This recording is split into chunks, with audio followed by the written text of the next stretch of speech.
You're listening to the Unstoppable Teen Podcast, episode number 6. Welcome to Unstoppable Teen, the podcast for teenagers, parents, and teachers.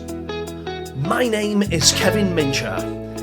Every week, we will bring you an inspirational person or message to help you experience more success and happiness.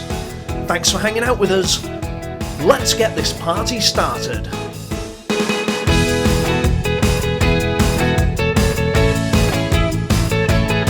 Hello, Unstoppable Nation, it's Kevin here. Welcome to the show and thanks for listening. In this episode, I'm going to share with you 3 performance hacks that I've stolen from Beyoncé. You know her, the megastar that is Beyoncé. She was in the news yet again this week because it was the MTV Video Music Awards. And Beyoncé won again. What a shocker. She picked up 2 awards. She got the Video of the Year award and she got Best Female Video. But the question is, how does she keep doing it? And what can we learn from her to help us improve our own performance?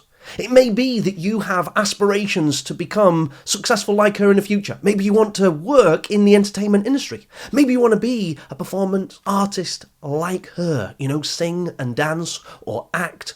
Or maybe not. Maybe you have no aspiration whatsoever to follow in her footsteps.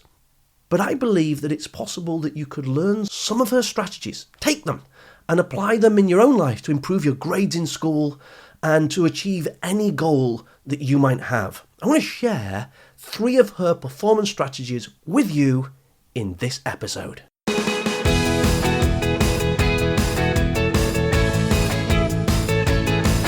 You probably know Beyoncé as the American singer, songwriter, record producer, and actress. But do you know her full story? She was born and raised in Houston, Texas, and she rose to fame in the late 1990s as the lead singer of Destiny's Child. I saw them perform live on stage in Hyde Park in London. Now, I've seen lots of performers over the years, some brilliant individual artists and groups live on stage. I've been to Glastonbury. I go to concerts all the time. And I was amazed.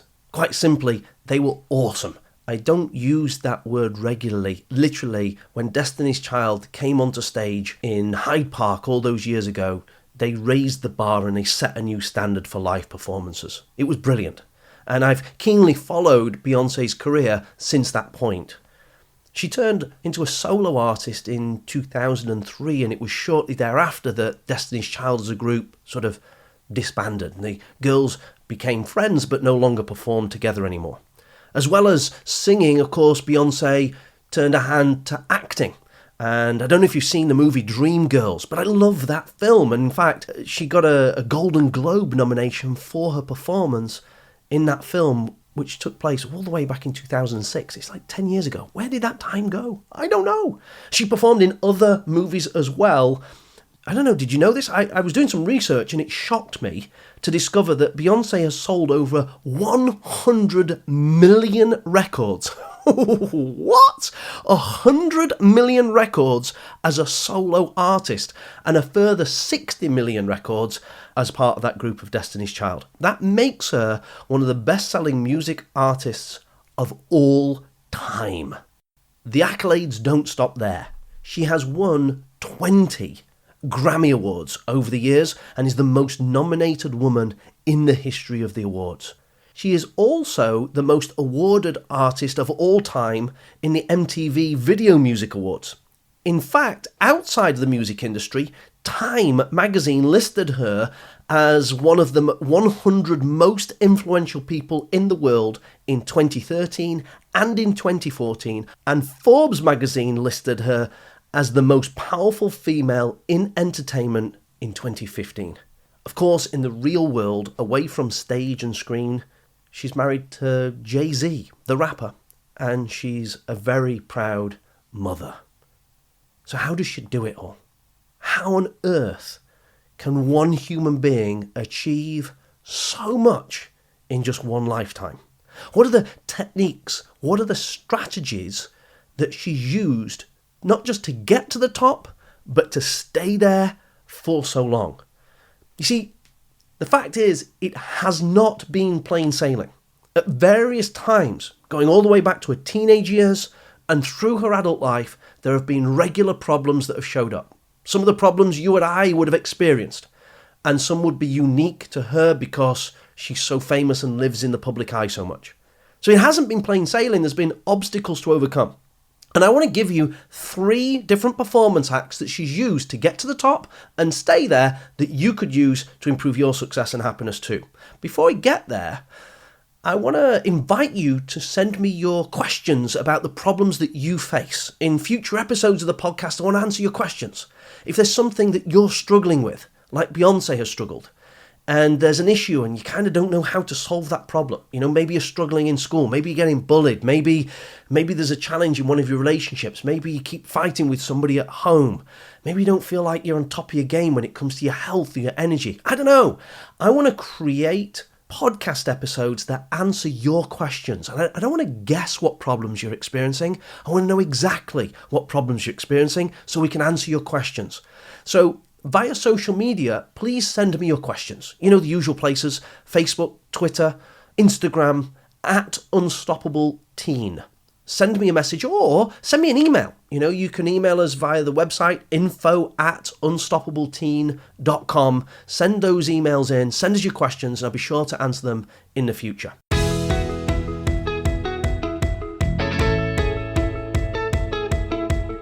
Okay, so what strategies and ideas can we take from Beyoncé to elevate our own performance and to increase our own levels of success?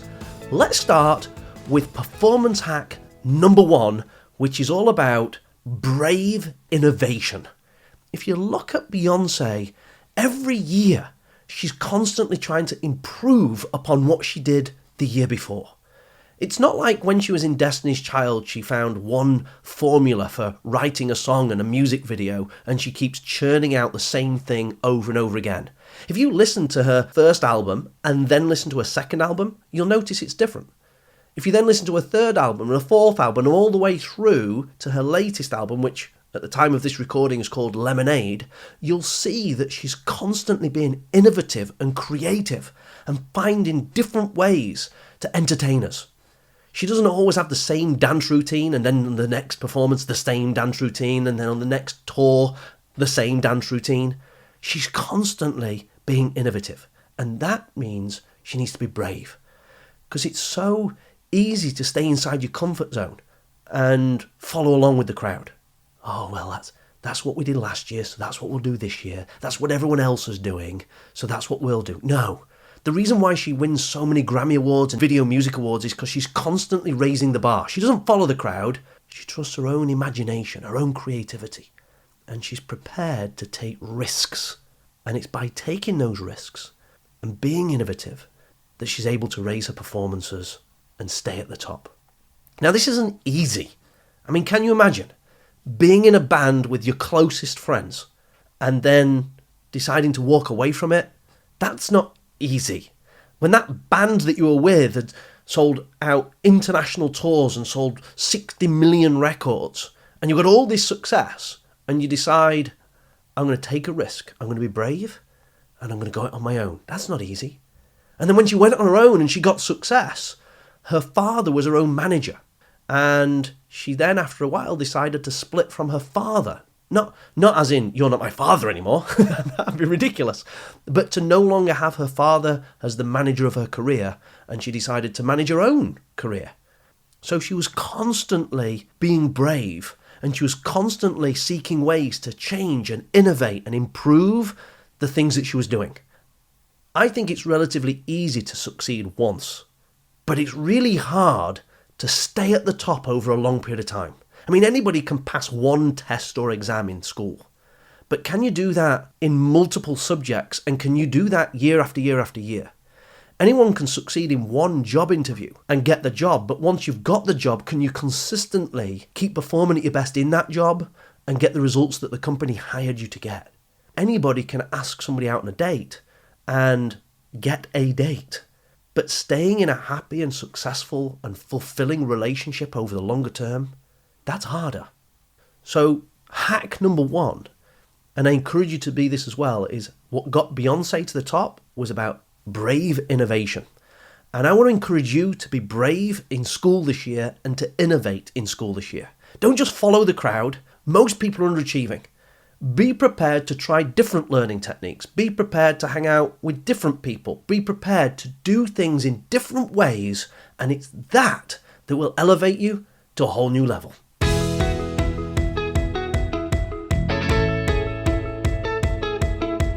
Performance hack number 2 from Beyoncé is all about tenacious rehearsal. She doesn't put on these epic events. I mean, did you ever see her perform in the Super Bowl? Did you see that? Unbelievable. All the way back to that time when I saw her perform in Destiny's Child in Hyde Park in London. The reason why she's able to consistently produce these brilliant performances is because she rehearses and she works hard day after day after day. She doesn't leave these performances to luck or chance. She doesn't just turn up at the last minute or do a little bit of ad hoc preparation the week before or the month before. I mean, she is on it and she's there tenaciously, persistently, day in and day out, practicing her dance moves, working at her voice to hit those high notes and those low ones as well. She is such a hard worker, and it's those rehearsals, it's that practice time that enables her to smack it out the park when millions of us are watching those performances. I think this same principle about tenacious rehearsal applies to getting good grades in school. You can't just wing it at the last minute, the week or the month before an important test or an exam. It takes many years of dedicated practice, many months of rehearsals to nail that exam or that test when it comes around. So I want to encourage you to take this principle of tenacious rehearsal and apply it to whatever goals you've got. So if you want to improve your health, if you want to look good, and you want to feel ripped and toned and build your muscles, it's not one session in the gym that produces that result. It's practicing that week in and week out, month in and month out, year in and year out that maintains solid physical health. It's tenacious rehearsal. So, which of your goals can you apply this principle to?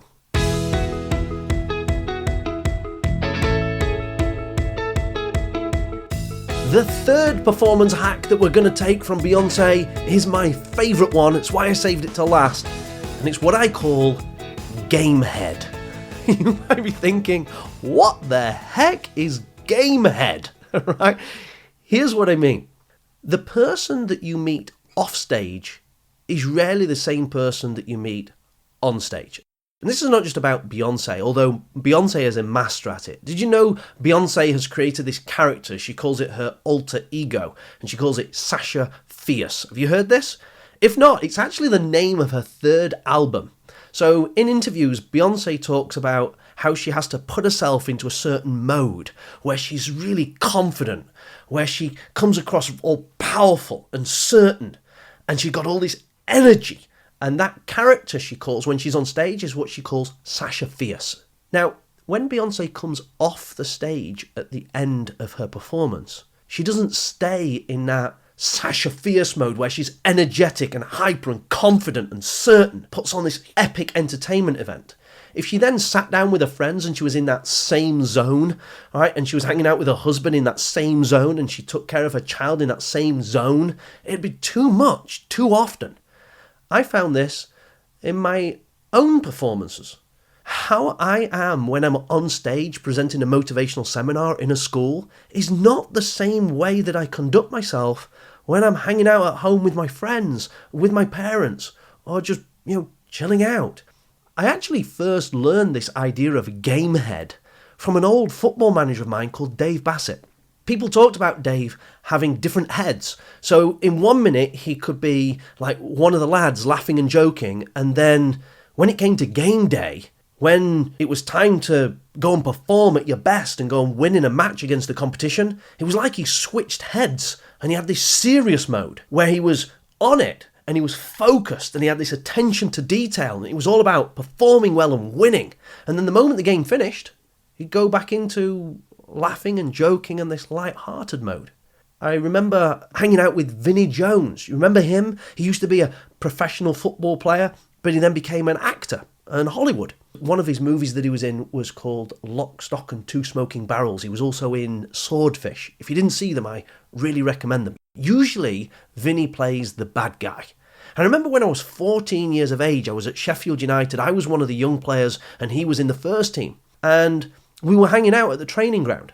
Now, Vinny had this reputation of being a bit of a hard man, a bit of a nutcase. You know, he kept getting sent off and he was, bone-crunchingly tough in the tackles. But, you know, when he was hanging out with me when I was just 14 years of age and he was giving me some advice about how to make it as a professional soccer player, you couldn't have met a more kinder, gentler, more polite or well-mannered man. He was like, he's not the same person. But it's because Vinny had game head. You know, the moment he trod over that white line and started to play in a soccer game, he left that polite, kind and gentle man behind and he stepped into that performance, his own version of Sasha Fierce. So what does all this mean to you? When I meet teenagers, I often see them make the mistake when they're in school of thinking that they have to behave the same way in lessons, the way they behave when they're hanging out with their mates at break time, the way that they behave all of the time. And it holds them back and it limits them. I want to encourage you to figure out what game head, what's the zone you need to put yourself into to get the best out of your lessons in school. The problem is if you stay in that zone, the moment you walk out of a lesson, then you might not have friends for very long. You know what I mean? So there are times when you've got to put your game head on when you're in the classroom, when you've got to ask lots of questions, take brilliant notes, work really hard. And then when the bell goes and it's the end of class and it's time to hang out at recess or break time, then it's time to switch off that game head and be light-hearted and to laugh and joke and maybe become the life and the soul of the party. But then when the bell goes again and it's time to go back into class, you've got to switch game head back on and become super focused and to switch on that ambition and that determination. Do you get it? And I'm wondering, where else could you use this idea of game head? Is there a sport that you love that you want to perform well at? Is there another goal? Is there a career? Is there a job, a part-time job? Or maybe some volunteering that you want to do in the community, where you've got to switch heads and put your game head on so you can perform at your best to achieve that goal. These were the 3 performance hacks from Beyoncé.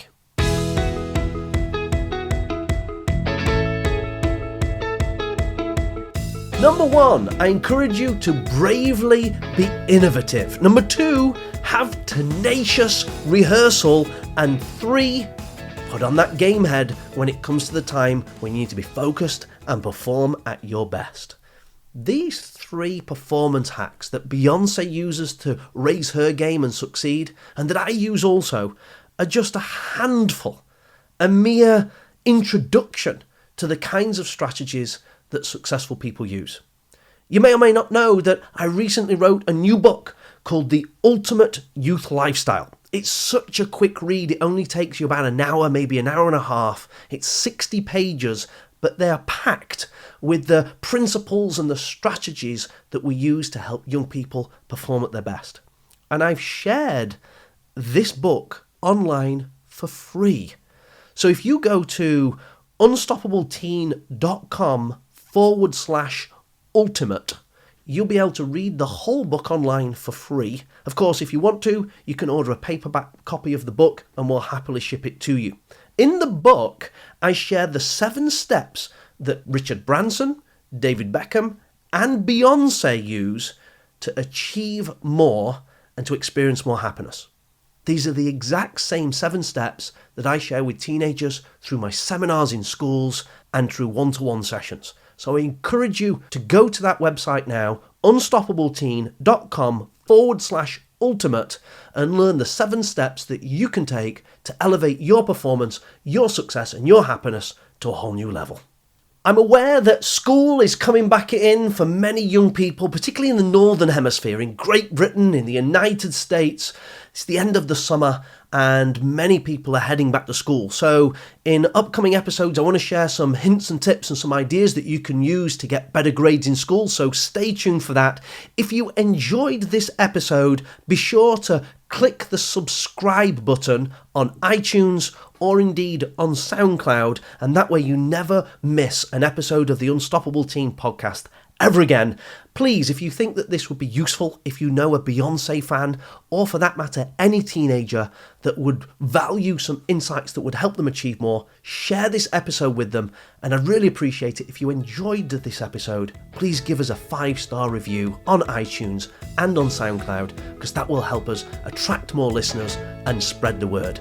Thank you so much for listening. Please use whatever it is that you got out of this episode, and if you do, it will help you become truly unstoppable.